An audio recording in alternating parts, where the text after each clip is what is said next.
কি আমরা পান্ডুয়া ব্লকের সমস্ত হাই স্কুল এবং হাই মাদ্রাসা থেকে যারা 2025-এ মাধ্যমিক এবং উচ্চ মাধ্যমিক পরীক্ষায় প্রথম, দ্বিতীয়, তৃতীয় স্থান অধিকার করেছে তাদের সবাইকে পুরস্কৃত করব, সম্বর্ধিত করব।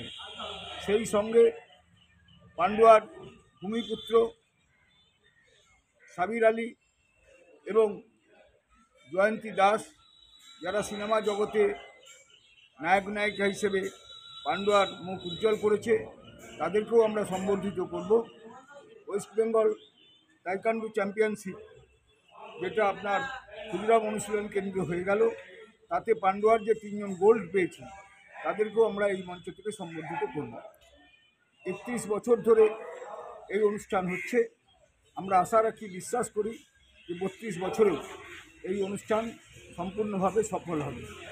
আমাদের মধ্যে জেলা পরিষদের সভাধিপতি রঞ্জন ধারা, চন্দ্রনগর কর্পোরেশনের মেয়র রাম চক্রবর্তী, বিধায়ক রত্না দে নাগ, বিধায়ক অসীমা পাত্র থেকে শুরু করে বিধায়ক অসিত মজুমদার, তপন দাশগুপ্ত, অনেকেরই আসার কথা আছে।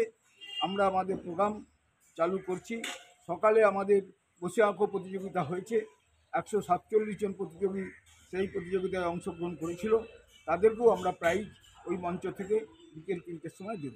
দেখা যায় এরকম আজকে পান্ডুয়া থেকে একটা সিনেমা হলে একটা ভবনের মাধ্যমে হবে, এটা কি বার্তা দেবে আগামী প্রজন্মকে?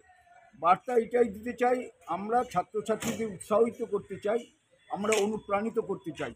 বিগত 31 বছর ধরে আমরা আমাদের এই সংস্থার নামে এই কাজ করে চলেছি এবং মানুষের সাধুবাদ এবং মানুষের শুভেচ্ছা আমাদেরকে পথ চলতে সাহায্য করে। কি নাম, কি পোস্টে আছেন? আমি অসিত চট্টোপাধ্যায়, মনীষী স্মরণে মিলন মেলার সভাপতি।